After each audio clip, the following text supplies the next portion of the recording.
Hello everybody, this is JBuzzsaw79 here with yet another of my spell books for your enjoyment pleasures. Yeah. This one here is my Warlock. So, as you can see here, I got I couldn't find basically room in here because I mean I've used up almost the whole pecking thing to get this is spell book here put together. So, I have added the Dragon's Breath. I just really wanted to try it out and just kind of have it for once. I haven't casted it yet, but you know, the fact that you can do a 4-dice attack at range 3 and sweep, and that's pretty cool, I think. So, and basically you can hit something 4 zones away from you, really. So that's something. But yeah, so here's kind of the start up again, as I generally do. I have the start in here. What you're looking at here is the Seal Demon on top. So that's the first round, and dropping the Sunset Amulet is the second turn, or part of the first turn, excuse me. That's my 2 casts. So basically, when the next turn comes up, I remove 1 seal counter, and I lose only 1 life. So the Sunfire Amulet ideally is in here because hopefully by turn 6 it has paid the cost associated with the Seal Demon. If it goes any more beyond that, great. If not, apparently I got a text. So, and then over here, let's see, my turn 2 would be dropped. Boy, I am suddenly very popular as I do this. Oh my god! Wow! That's my son laughing at me freaking out about the text. Nope, they keep coming. Mother of God. Alright, so the pentagram anyway with regrowth. And this, you know, I'm just gonna ignore it. So anyway, I cast on the pentagram then. And then I drop regrowth on the Seal Demon because of the fact that well, I'll have to get to it in a second apparently because now I go into the rest of my attack spells and so forth. Fireballs. We'll skip that page. That's self-explanatory. On apparently this is that page. There it is. These guys. Alright. So these dudes, this is kind of like turn 3 for me as I start summoning these things. Because basically the Seal Demon is only really there as a spawn point. So ideally I can drop 2 of these in a turn. So turn 3 and turn 4. And then I have others beyond that. But I mean, these ain't meant to be game breaking necessarily, but with the regrowth going, I can save a lot of mana because these are only 3 mana a piece. And basically, it's just trying to put some early pressure on while the chains get snapped off of the Seal Demon. I mean, of course, I do have these here, so I can go ahead and make them my, you know, blood, whatever it is. I mean, really, the Blood Demon is really the one that should be his pet, essentially, for a Warlock. I do have the Dark Slayer if that needs to be put out too. So,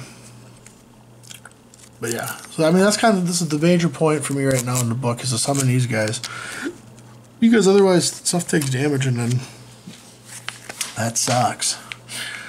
So yeah, then we got again. This is kind of my thing right now. I've been doing for the Dark Mages. It's a double Ghoul Route, a double Mage Bane.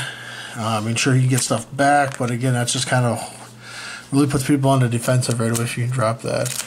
I also added 2 of the Poison Blood in here as well, and 2 of the Vampirism. Vampirism just because I mean, there's nothing more satisfying than once I get the Seal Demon out to drop a Vampirism on and watch him go to town. Some Demonic Links in here and some Demonic Bloodlust. Again, just a little more power up.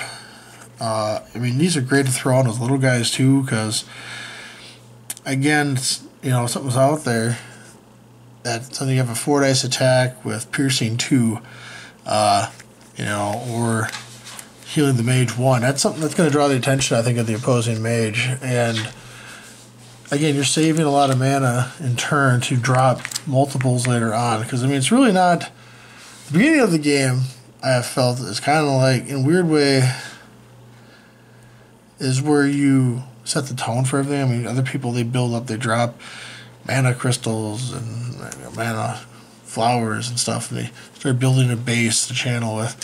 In this turn, basically, I'm doing the same thing, but by smaller casts, I feel that it allows me to exploit later on, dropping not bigger stuff, but consistently put stuff out. As you look at the rest of the enchantments on there, the Kuro's Favor, just in case. Rise Again is such a good enchantment. As my freaking clock goes off now. Everything's against me. Alright, so, but yeah, I mean, there's a couple of times this has come into effect in other games I've played, and Rise Again has brought me a couple different zombies that made people deal with them.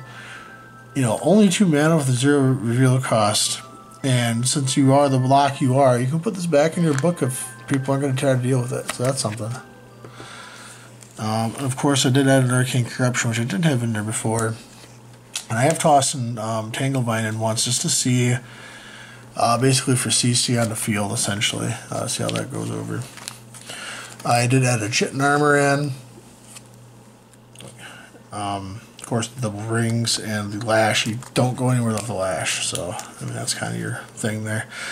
Again, as with some of my other books, I do love the Iron Vine belt. It's just so good, I think.